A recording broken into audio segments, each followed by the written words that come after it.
The season's going really good with the AN calf. We're 20% ahead for the season because we're feeding AN calf, so we're not taking milk out of the vat. For us, the decision to use CMR was definitely based around the cost. We've done a little bit of maths into it and it worked out at about $1,000 for us. They're happy. We're happy.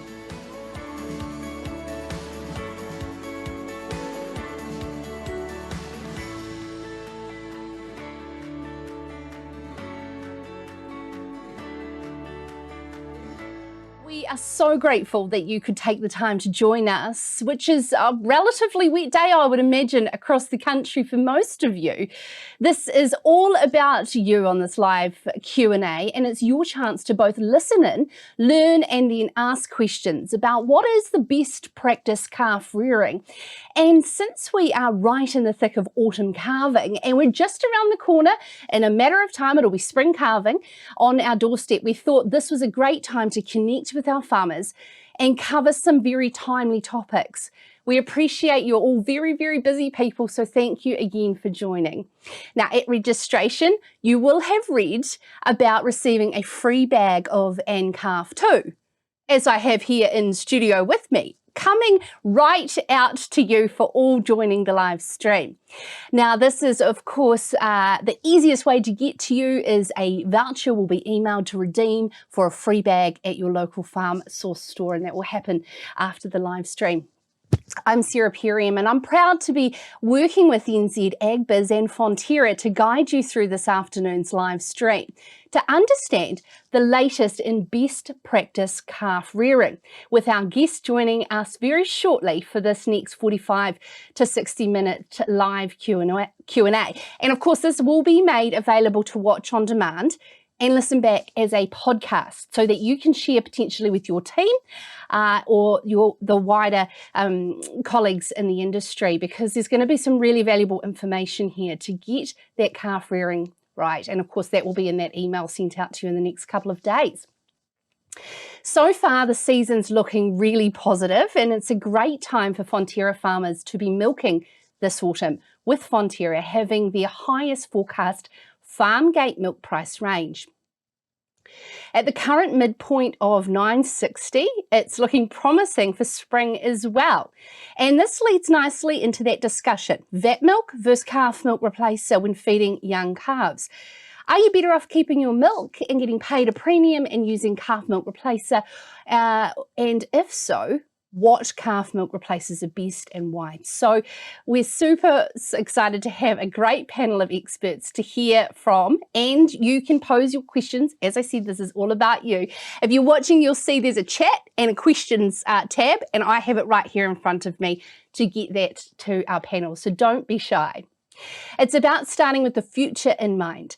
Calf rearing is such a broad subject, but during today's session, we really do want to cover off some key topics that will help set our young calves up for success into the future. Milk allowance is a really important factor to really get calves off to a great start. We want to ensure that your calves are getting great mammary gland development, achieve weight faster going into the winter. An ultimate goal, of course, is that we want to help you get a better producing healthy cow. We will have many calf rearers that are watching on the live stream, and we want to help you economically rear a good calf as well that achieve those weight gains. Weaning practices are really important to get right.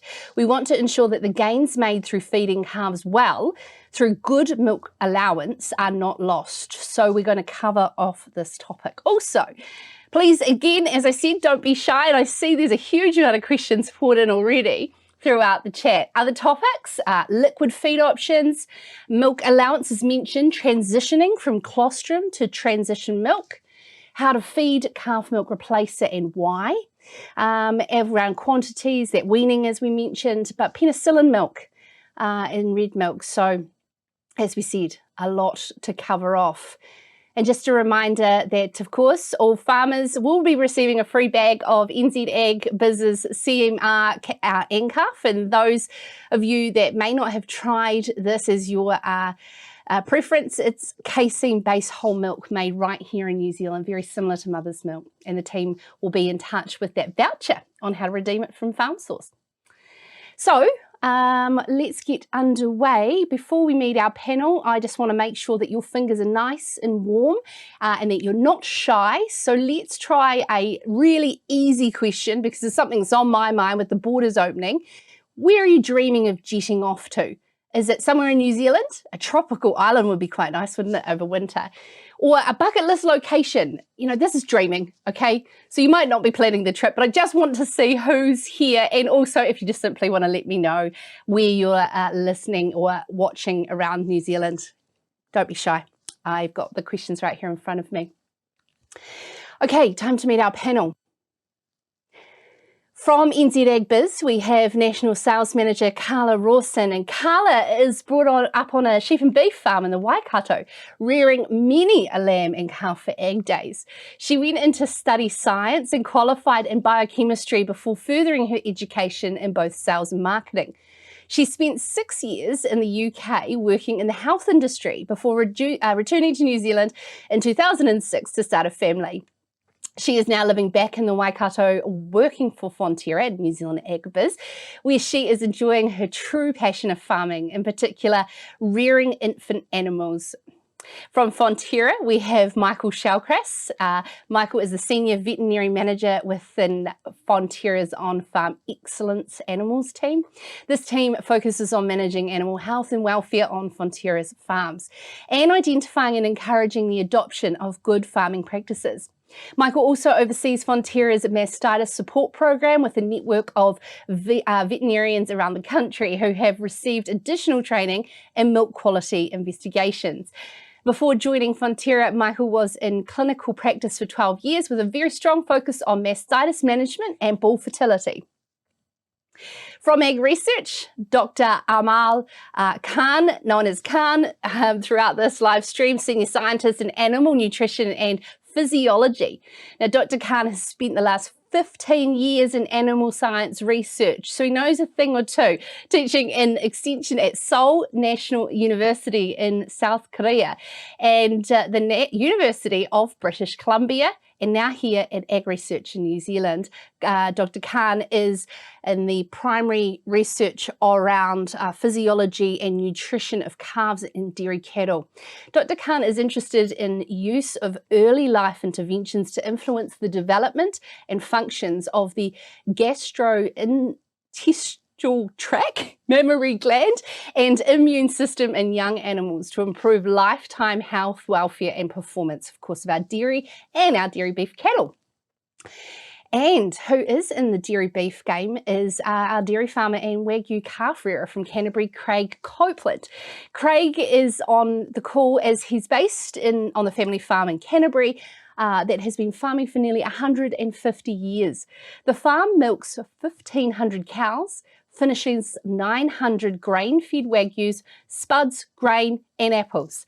His farm also rears approximately 1,800 calves a year and is a big fan of using calf as part of their rearing program.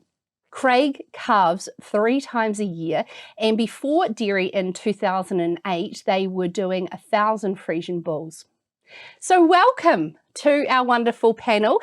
Thank you very much for your patience in getting underway and for taking the time out of your day to hear from our wonderful guests. Michael, I'm going to start with you.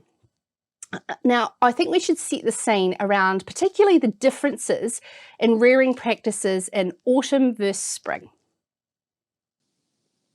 Thanks, Sarah. I think the obvious differences are going to relate to the weather. So autumn calving tends to be during a time of the year where day length is slightly longer.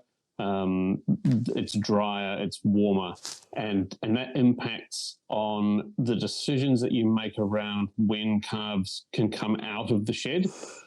So if the shed is drier, then maybe you can keep them in there longer, but it is generally there are going to be lower disease risks if they're outside on pasture. So a potential benefit for autumn calving farmers is they can get their calves outside sooner. Now, as I said, that's weather dependent, and the weather in autumn, while generally drier, isn't necessarily going to be drier, as we saw yesterday. So it is important that farmers do keep an eye on what the forecast is and maybe think about bringing the calves back inside if necessary. Carla, you and your team are talking with farmers and seeing the results long term of feeding the best amount. Why is this long term crucial to get right? I think what we hear from farmers, and it is a fine balance between setting themselves up for the future and with the rearers managing costs. So we work really closely with them and trying to understand their business, particularly with dairy farmers. They're wanting to set themselves up with a good producing cow, and that all starts with the calf. So if you feed the calf well, you get a good heifer, get better in calf rates, and then in the future a good producing cow, and we work really closely with them on that front. Also with beef cattle, if you can get the calves the cattle up to weight faster, and Khan and the AgResearch team have done some quite good work on that. Hopefully you can get them to weight faster and get them off the farm a little bit faster and carry them through one less winter. So yeah, there's been really good work done around feeding good milk allowances in the beginning and feeding them well post weaning to achieve the goals that you set out to do for each individual business. Let's talk a little bit more about the research. Hi, Sarah. Thank you. I'll just build on what Carla was describing. Look, when it comes to, yes, we need to consider many things while we are feeding our calves. Like there's a good slogan here, like start with the future in mind. So young animals or the calf that are they should be treated as babies. They are babies, so they are initially relying on milk, and the level of milk that actually dictate the supply of nutrients to those young babies or developing gut. There's not only, when we say future, because they are developing, there are many things in those animals are developing. They're not only growing, they're growing internally as well, from their gut, for the liver, for the mammary gland, all being affected how much milk we provide them. And that specific period, that is that initial development, it actually set them up for their growth later in life, or how they perform, or their how they cope with the diseases or situations that are stressful. So feeding them or giving them an opportunity to get those nutrients that are needed for the development, not only the growth, but also the internal organ is crucial for their future performance in our herds. So certainly I will say, like, farmers should be considering start with future in mind. So if you invest in young animals, you will have a better herd. Let's talk about milk allowance and how to make sure that we get the right amount, Michael. What are some strategies that you're seeing really improving the health of that calf to weaning by making sure that the allowance is right? Yeah, I mean, if you compare the way that we rear calves to the way that they rear themselves naturally, a calf is drinking little and often from its mother. You know, they will drink 8-12 times a day. And when you talk to people who run a kind of an ad lib milk system, those calves grow really fast and they grow really big. But the trade-off is that their rumen doesn't develop as quickly, which means they look really good, but you may struggle with that transition onto hard feed, or you just got to be more conscious of what's happening when you're transitioning off milk onto hard feed. You know, whether there's meal in there as part of the transition, or whether it's just onto pasture. So a high feeding system will give you a big calf, but it will have. You may find you need to be more careful around how you manage that transition. Is that fair, Khan? Yes, I will just add a few things. Yes, I agree with Mike. And to our audience, I think I will just reiterate that consider these animals that are young like babies during the milk feeding period, first couple of months, and then as a toddlers. Yeah. So I'll go back around weaning. They are toddlers, equivalent to toddlers, and human infants. So in young animals, in all mammals, the first feed that nature provides is a milk. So the calf is not exclusive, it's a part of mammals. And they rely on those milk-derived nutrients. So their gut is not developed or designed at birth or in the first 2-3 months that they can harvest the nutrients from the forage or the pellets and so on. So they're preferably the gut like to use the milk feeding or the milk drive nutrients.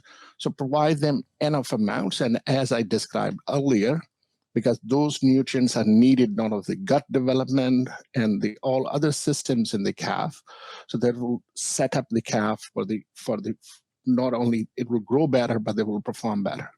Saying that, when it comes to milk feeding level or allowance we need to provide, traditionally there was a drive around the world that can we limit the milk feed in the calf and then push them on the pellets or the pasture or forages for the rumen development.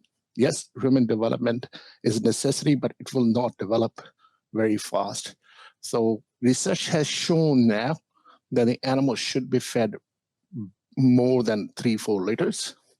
But if we consider the calves, the calves are quite diverse. So there's a dairy beef calves, their weights are different. And similarly, in New Zealand, we have the dairy herds, and we have a Holstein, Friesian, and then very well, like crosses with jerseys. So they are the lighter than those calves. Consider the body weight, provide them what I can conclude or recommend for the first 2 years or 2 months, about 20% of their body weight. And then consider of like rumen development or moving toward weaning practices. There's been a few questions in the topic there around hard feed and solid feed and that whole transition period. Michael, when is it important to introduce that? Yeah, so you want to have hard feed available from birth. You know, there should be, ideally you'd have some kind of high energy supplement, so a muesli or pellets, as well as a hay or straw, you know, some kind of scratch factor there. And the reason we want them from birth is because those are the things that drive rumen development. And until the rumen is well developed, the animals aren't actually extracting very much nutrient from the hard feed. So little calves, they won't eat a lot of meal. They might just mouth at it. But even that is enough to start introducing those bugs into their, their kind of immature rumen there, to begin that process of seeding the bacteria that are going to drive digestion into the future. And the same thing, and this is what's often neglected, applies to water. And so, even calves that are getting lots of milk will drink, and they will benefit from having more volume in their rumen, because that is part of what drives that maturation of the intestinal system, that allows them to eat pasture and stalky material later on. Carla, I've got a question come in here, a few actually, talking around probiotics alongside calf milk replacer. Can you shed some light on that? So our probiotic, if people aren't familiar with it, is by support. It's developed at the Fonterra Research Centre in Palmerston North. So you can add, it's a powder format, so you can add it to any milk source that you have, 1 gram to 1 litre. And yeah, I think with the probiotics, they definitely, and we've had one of our biggest calf rearers say that they definitely see the calves, where they might go through a dip at that 10-day stage when you're sourcing calves from all different locations. They seem a little bit more resilient and don't take that backward dip. So it definitely helps improve with the calf's gut health and immunity, it appears. Yeah. Craig, tell our audience about your calf rearing strategy. So we've got a couple of systems. We've still got the feed twice a day system for about 4 to 5 weeks.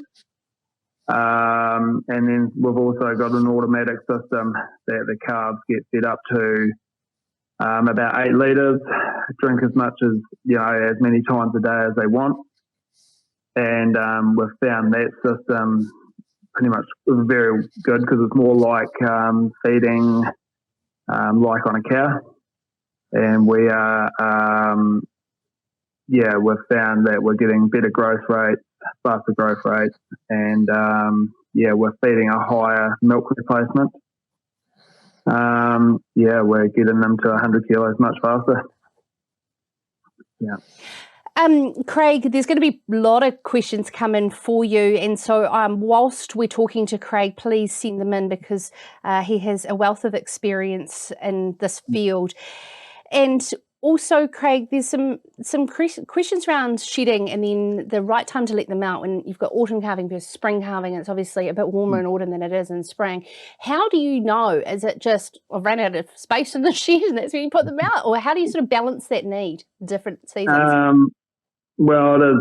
Well, yeah, it always seems that we've never got enough space, but we're usually able to keep them in to at least 5 weeks of age, and then we let them out. But they do go to sheds that are outside, old hay sheds out in the paddock, or they've got good southerly shelter. It does come down to weather mainly. If you see a bad hit of a southerly coming through, we do hold them inside for longer. We do change the bedding once a week, regardless. We bed down on straw. So it is, you've got to be very careful that you do keep the hygiene in the shed maintained. Yeah. Yeah, that's huge. Michael, what about in terms of disease and flies and bits and pieces that you want to ensure get through really strongly to our rearers from a hygiene perspective? Flies are an annoyance, but from a disease perspective, I would be more worried about viruses and bacteria. So, rotavirus, coronavirus, E. coli, salmonella, that kind of thing. This is biosecurity and hygiene. These calves are shedding these things probably at low levels. They're normally found in the gut of healthy calves, but it's if you've got a very high load in the shed, so you're not topping up the bedding, you're mixing calves from all kinds of sources, you're mixing age groups. These are all risk factors for having an outbreak of disease. And then if you do have an outbreak of disease, what are you going to do to try and contain it? And I feel like over the last couple of years, we've all got a bit better at the kind of basic biosecurity concepts, but really it is, if that calf has, if you've got a sick calf, if you touch that calf and then you go touch some equipment and then you go and feed some other calves with that equipment, that's potentially a transmission vector right there. And so being really conscious of your personal hygiene as well as anything else. So, it's inevitable that you'll probably get at least one sick calf, regardless of how large or small your rearing operation is. If you've handled that calf, make sure you clean yourself before you go and handle another calf. Or make sure that ideally that equipment that you use with that calf stays with that calf. You've got your sick pen set up, and the sick pen, you've got your feeder there. It doesn't go anywhere else. So yeah, but a bit of personal hygiene. Just thinking about have I touched something, could I have bugs on me somewhere? Yeah, you're dealing with some pretty vulnerable young animals, and it's very, very important to make sure you get that right. Khan, I want to come back to the importance of that mammary development and getting that right at the start as well. One thing we've sort of brushed over, if we think of it, the chronological order of the calf, is that absolutely crucial part of the transition from colostrum and getting enough colostrum. What's your research found? Okay, I will go back to colostrum and the birth and look at we're the different farms do different practices, and I've seen like in New Zealand and in Canada as well. The calves are being picked at different time points after birth. So some people go twice, thrice even, to pick the calves, and there are many that are just picking the calves once a day, and then bringing them in and feeding right away. Some people tubing them and so on. The best thing is like the calf, once it's born, it got no immunity to defend herself against disease. Got the immunity only when it receives good quality, and I will come to the good quality. What is a good quality is colostrum in enough amount. So it'll always good to get the calves early from your paddocks or calving paddocks, bring them in, have your first milking colostrum, that the cows that you're being milked for the first time, keep it separate in a clean container, and try to measure or use a colostrometer to measure Brix value and see to measure the quality of it. And any colostrum that contains more than 22 Brix, just keep it in the container to feed your calves. Go early and feed them at least 10 to 15% of their body weight. You can judge if they have suckled or not from looking at their bellies, and repeat it again within 12 hours. In the next 12 hours, if you're picking the calves in the morning, repeat it afternoon, vice versa, in the morning. Then keep feeding them transition milk that you have, like that is not going into your normal vat, and you're milking cows are still called colostrum. But keep the high quality colostrum somehow, like maybe refrigerated, and so that is your premium product for your calves. And if you don't have enough good quality colostrums, you can thaw it again and feed your calves. After that, give them, as I said, like transition milk for a couple of days, 2 or 3 days, and then switch to a good quality feed. And that is certainly vat milk, and the price is dictating your choice. Whether you said earlier, if there's a 9.6, what to choose. So choose a milk replacer if you don't want to feed vat milk, that is their natural food, feed a milk replacer that have a good ingredient and milk-based ingredients, I would say, preferably, and have a similar composition to your vat milk. And ingredients that are being used to develop the milk replacer, they vary a lot, so keep an eye on them while you're choosing them. When it comes to allowance of milk, again, I would say like milk replacer, start with a little bit like a 400 or 500 grams and ramp it up slowly toward like 1 kg. Depending on what type of animals you have, you can go from 800 to 1 kilogram of milk powder within the first like week or so, 12 days, and then keep it for 2 months, and then consider reducing over several weeks. That is the weaning process. I'll stop here. Yeah, and we definitely want to get into weaning because it's a crucial part of this whole process as well. I've got lots of great questions coming in. Keep them coming. And, of course, a lot there for Craig. But before I go to you, Craig, and just to continue the conversation about colostrum, I want to pick up on a really good point Khan made there around the composition of AgCalf, in particular, and it's locally made here. What are some of those important things to make sure when you're sourcing a calf milk replacer that you've seen? I think with a milk replacer, what Khan has said is if we can find a milk replacer that resembles whole milk, so as nature intended, so milk from the cow is the protein content is 80% casein and 20% whey. And I think the types of protein, crikey dickens, I'm sorry here, are actually very important. And also the fat source. If you use a whole milk powder-based product like AgCalf, the fat source is milk fat, and it's a natural source of the volatile fatty acid butyrate, which actually helps with the young calf's rumen development. Also, I think it's important to get a consistent product that's tested quality-wise, so you're getting a good quality product consistently. Khan, sorry, you wanted to follow on there? Yes, we have but I agree with Carla saying, as I said, it's more the milk replacer should be more natural to the mother's milk, and composition ingredients, and if there's a milk, if it is prepared using milk ingredients, great. There are also other aspects to it, if we use alternative proteins, sometimes there's a curding versus non-curding milk replacers. So most of the farmers understand what I'm talking about here.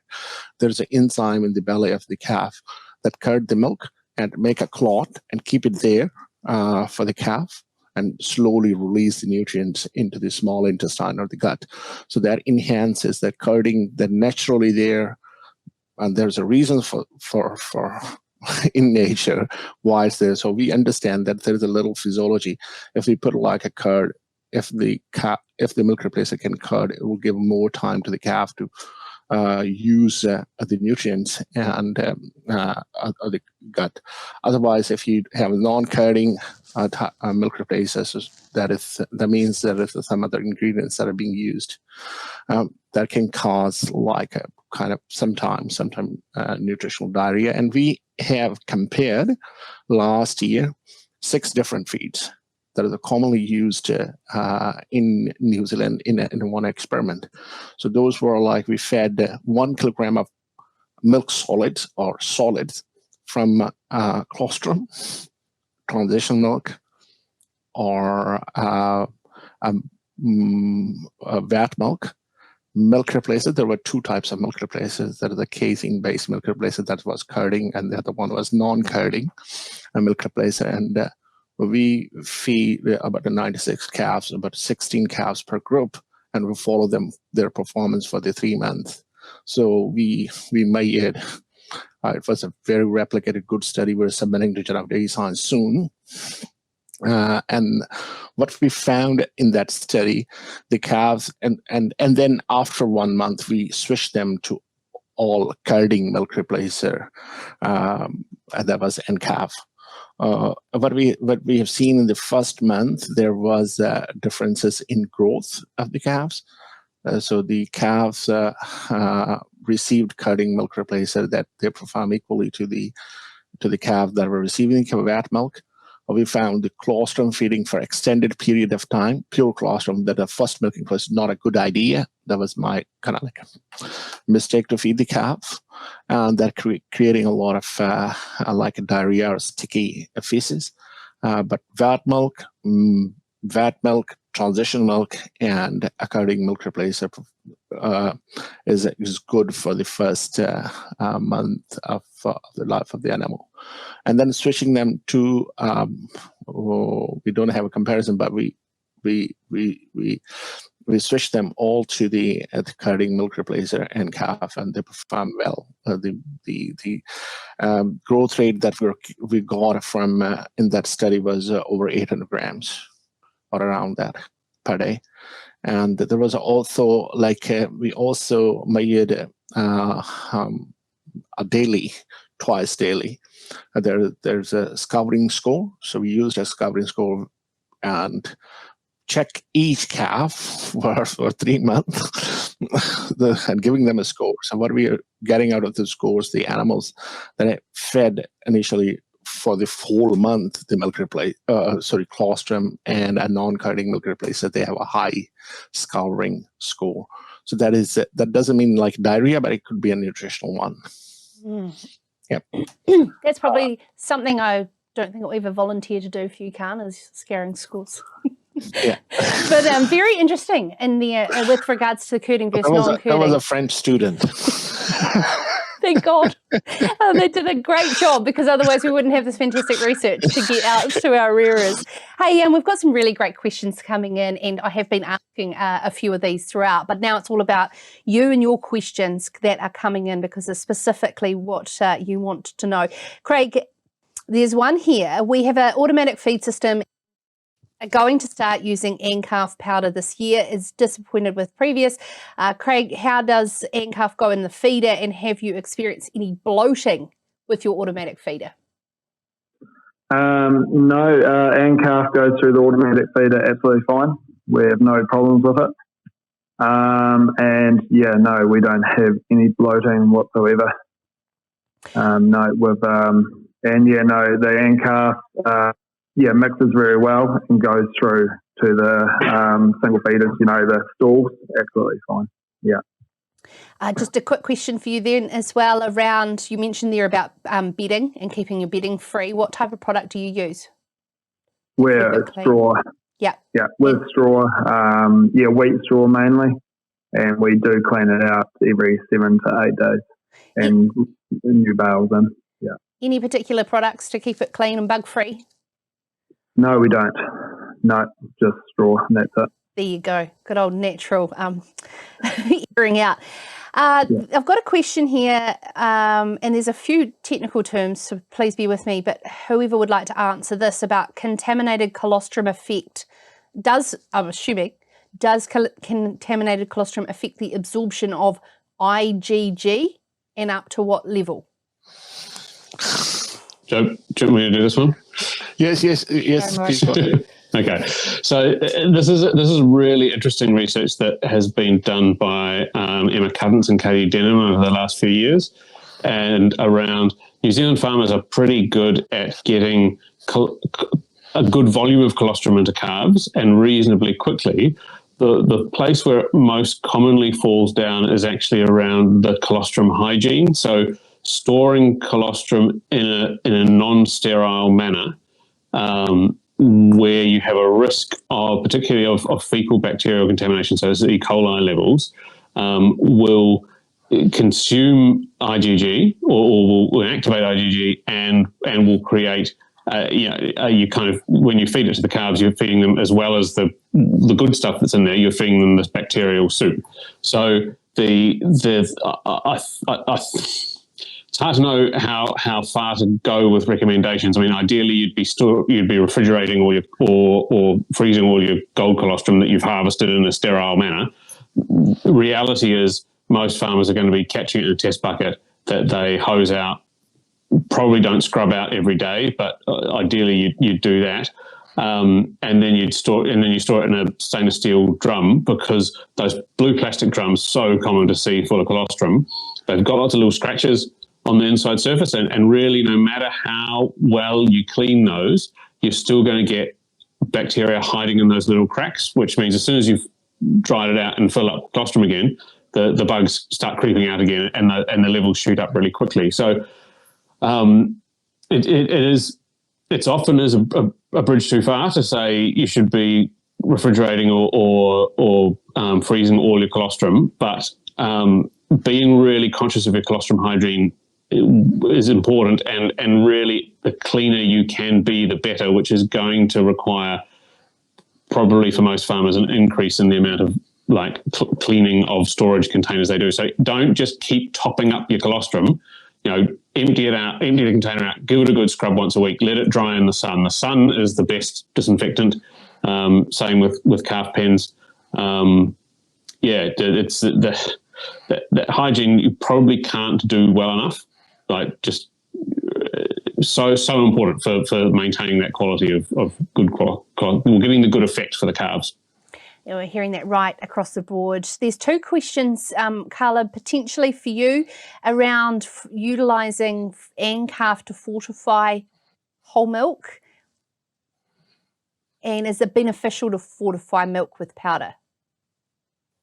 So if you're running out of colostrum in transition milk, there's probably 2 ways which you can ensure the calf's getting what it's required per day in terms of the total.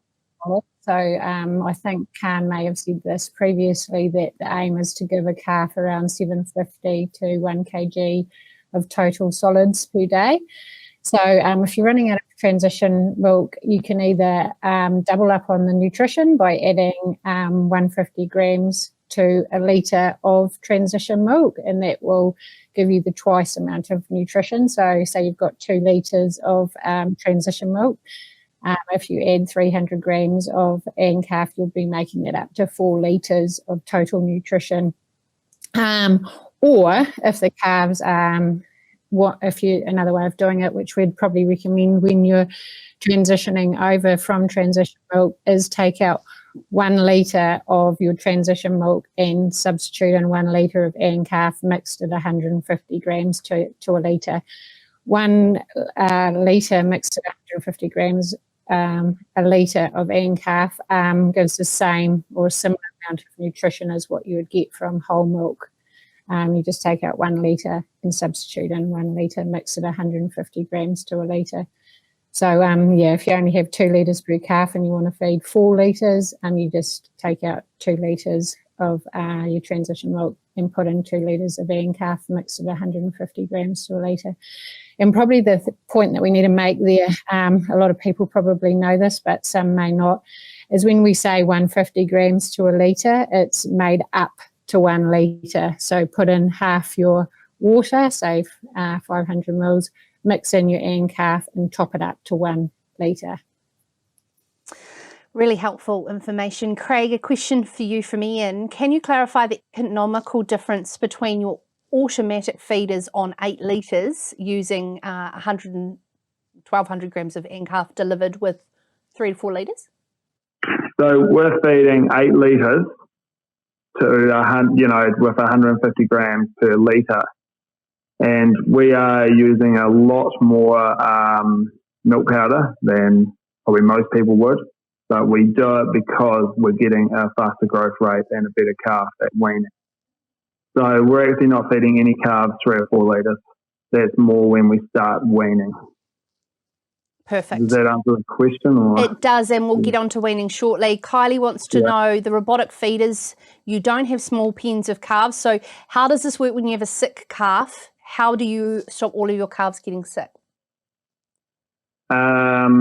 Well, every day you're checking the computer to see if they've all drunk. If they haven't drunk, you go and find them.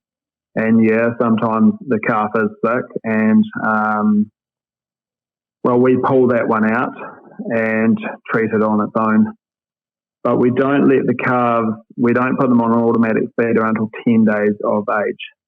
And usually we've got them past that stage. And honestly, once they're on that feeder, we don't actually take many out. Yeah. Yeah, and they're getting what they need, as Michael was referring to, feeding that 8 to 10 times a day. They've got access to that a lot more regularly. Yeah. Yeah. My apologies. I have a question here from Helen, potentially Khan. What about the use of potassium permanganate or colostrum keepers? Mike, do you want to comment on that? So those are helpful. There is some interesting, again, Emma Covens, who I talked about before, has done some work around colostrum preservation, and those things are beneficial. I think if you talk to her about what's realistically practical on most farms, it's having clean containers, keeping the colostrum as cool as possible, so inside with a lidded container, and using some kind of preservative there.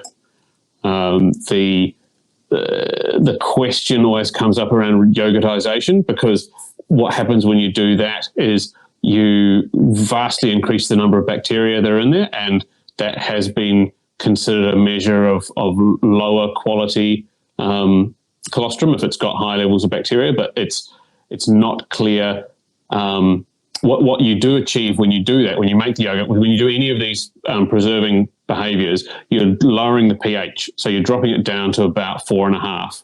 And when you do that, the bad bugs can't grow so well.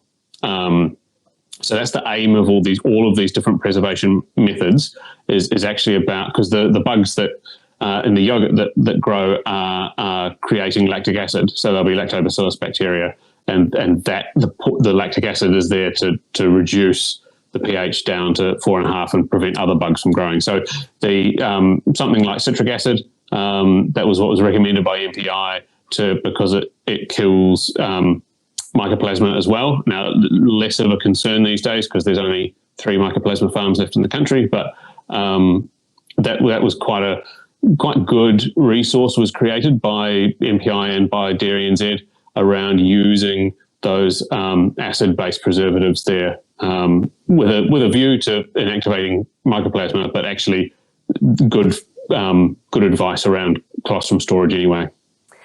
I want to acknowledge someone who's active in the chat, joining us from Sudan in Africa, and I think there may be some similarities potentially, but he's having some trouble around electrolytes for rehydration. Any suggestions around that?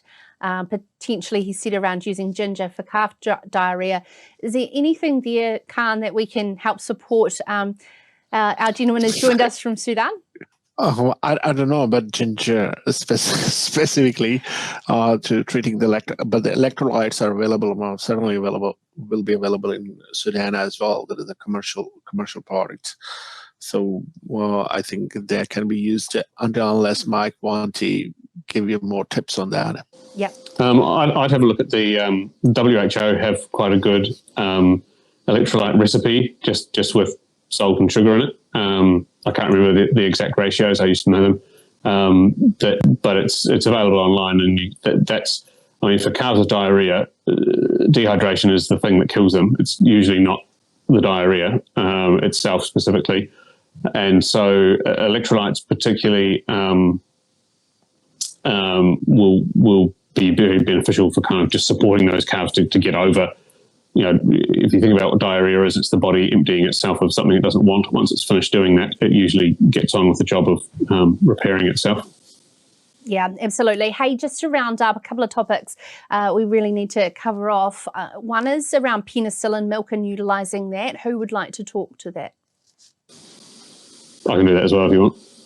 So the European Union in 2017 conducted quite a good review on the risks around using waste milk, and they term it waste milk. And if you look up EU waste milk recommendations or something like that, then you should be able to find it. And the two things that they worry about really are the effects that feeding that milk could have on the calf directly, because when calves are early stage, as we said before, the initial rumen environment is really sensitive, and if you start giving the calves really low doses of antibiotics orally, you run the risk of doing something to their gastrointestinal flora, and we don't understand what that is. So that risk is there, but it's more theoretical. The second risk is around the creation or encouragement of the development of resistant bacteria, because any time you use antibiotics, particularly at low doses, then you increase the risk of there being resistant bacteria. And what they found is calves fed waste milk had increased shedding of resistant bacteria 7 weeks later. So there's a theoretical risk to the calf, but there's no good evidence pushing that one way or the other.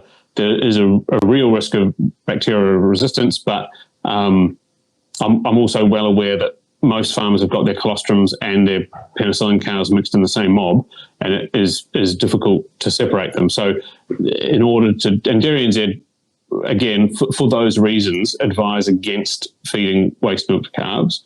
But you would have to be able to take the step of having being able to pull those animals under treatment right out of supply. And I think a good thing from that EU review was that they didn't find that increased risk in milk that came from cows that had been given dry cow therapy. So if a cow's been dried off with antibiotics and her withholding period has elapsed, then the level of residues should be too low to cause any problems with the calf. It's just cows that are either under treatment during the colostrum period, or that were treated with antibiotics during the dry period where that risk was elevated.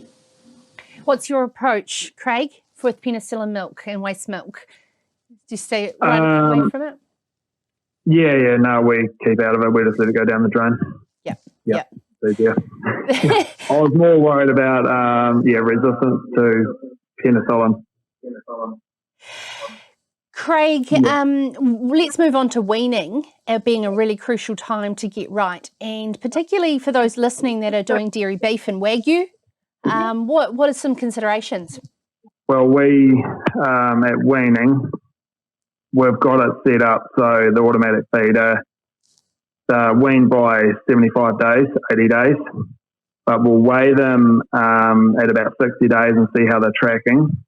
And if they're not up to weight, we will change their diet on the automatic feeder and, put them out to maybe 90 days. And there's probably more on the Wagyu beef because they do need that little bit more as they are a smaller animal and, need a bit more than the bigger Friesians that we have here. Yeah. Why is shed rearing preferred over paddock with access to shelter rearing? We can't start calving our spring herd on 1st of July because of our winter milk contract. And we tend to leave them in for 6 to 8 weeks before that weather comes right and they can actually go outside and enjoy the sun really.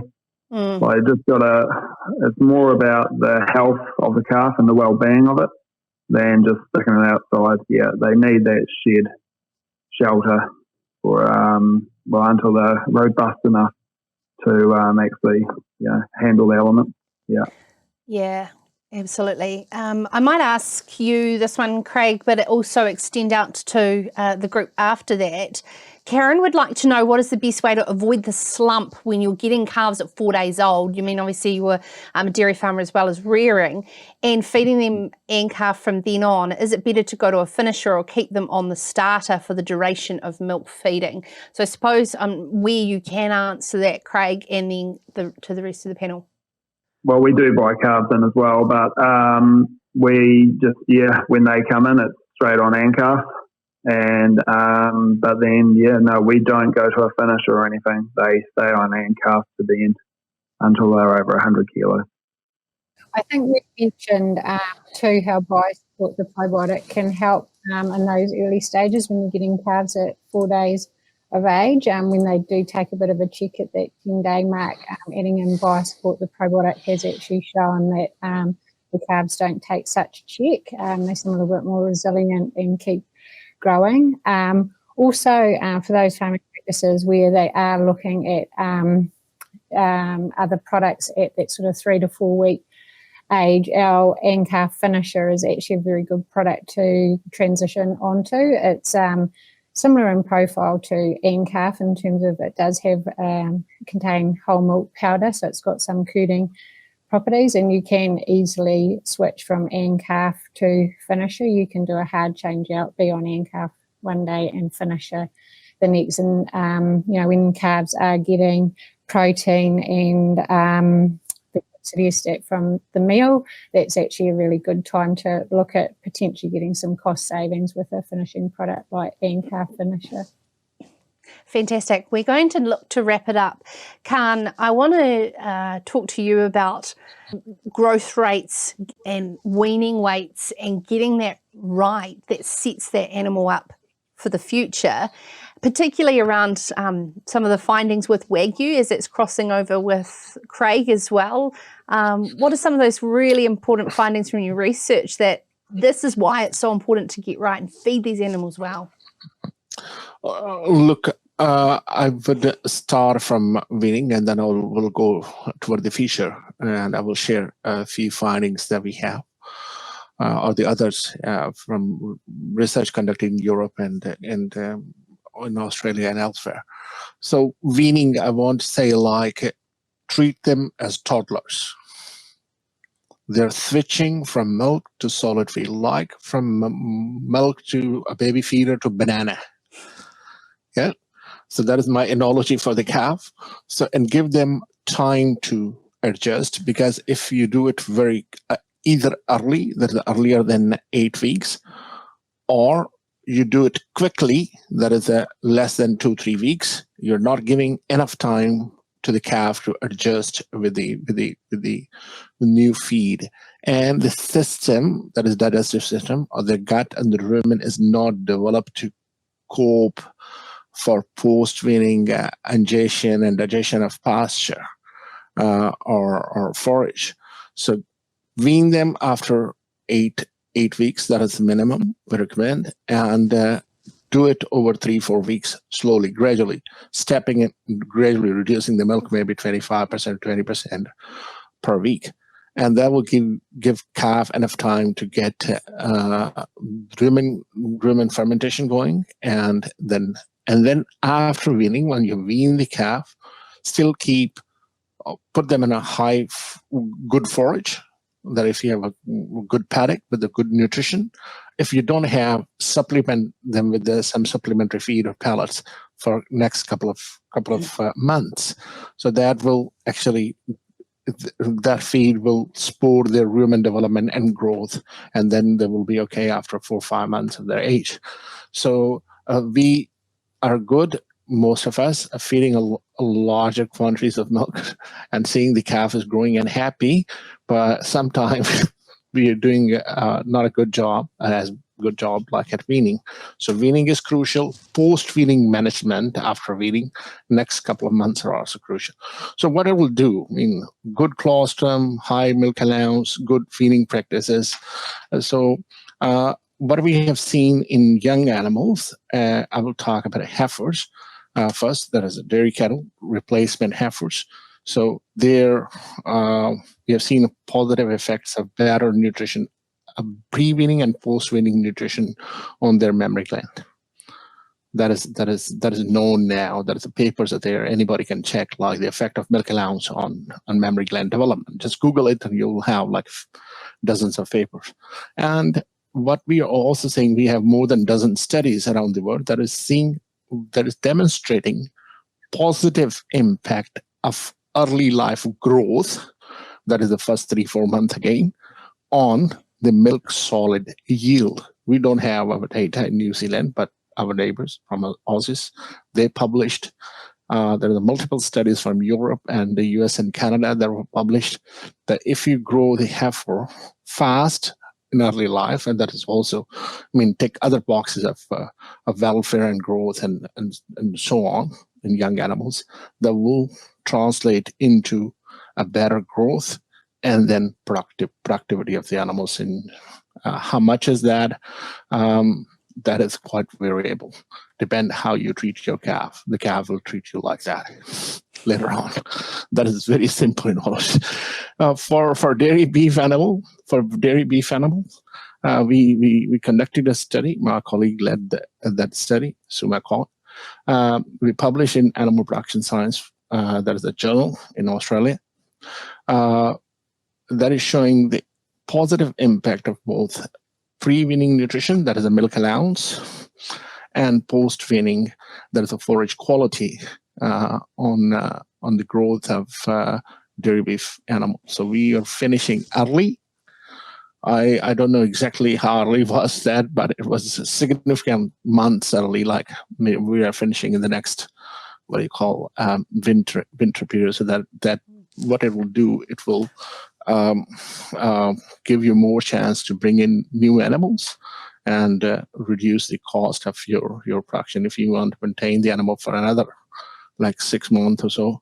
So growing, what we have seen is the animals, if you change the growth curve of the animal in the first 4 or 5 months, it will remain with the animal for their life and help finishing earlier the dairy beef. The impact, and there's a lot of economic impact that we have demonstrated in there, and also the impact that you can imagine that we can have on the environmental side as well, like if you finish the animal earlier. Yeah. And that is the part that I found out from you, Khan, that excites me the most. It's like it's got a growth rate memory that sort of is fixated in that from birth through to weaning phase. And you think about that, audience. I mean, with the environmental impacts that are coming, getting those animals away, a finisher that can get those animals away before that third winter, potentially second winter, and finish faster is all developed in that first part up until weaning. Craig, where the Wagyu calves go beyond your property to be finished, those growth rate considerations, are they starting to be conversations that you're having? Well, we're taking them to finishing. Okay. But we're finding leaving them on, like getting them weaned off milk, leave them on grain for longer. Especially over 150 kgs on grain, we're finding, we're actually getting them, they don't get that check and they keep going, they just keep growing. We in the past, if we try to wean them off at 130 kilos, we're finding we're dropping below that 1 kilo a day of weight gain, where we can just hold them all the way through. Yeah. And we're actually finding we're getting the carbs up to the 400 kilos, because that's when we transition to grain, to a grain diet for them, for finishing. And we're getting them there in about 15, 16 months. So we're pretty happy with that. But that's the same with the freezing heifers. We're trying to get them up to 400 kilos at mating. So then we've got them at a heavier weight for calving. So that means we should be able to get more milk out of them that first season as well. Yeah. Well, if we haven't been able to showcase within the last hour the importance of getting these fundamentals right at rearing, then we haven't done our job properly. We really hope that you have enjoyed the last hour and that we have covered in depth a lot of your questions, and there will be so many more questions that can actually be answered in the Calf Rearing Answered video series on NZAgBiz.co.nz. If you want more information, and of course, as we said, you can catch up on demand. We'll send this out afterwards to listen back, share with your team around the importance of the fundamentals. There was a lot of statistics and numbers, so you can go back and find those. But of course, reach out to your on-farm support team who can help you a lot more to support you through this journey. It's been an absolute pleasure being with you, and I hope you enjoy the rest of the day wherever you are around some pretty moist, wet conditions in New Zealand. It's been an absolute pleasure, and we look forward to seeing you again soon.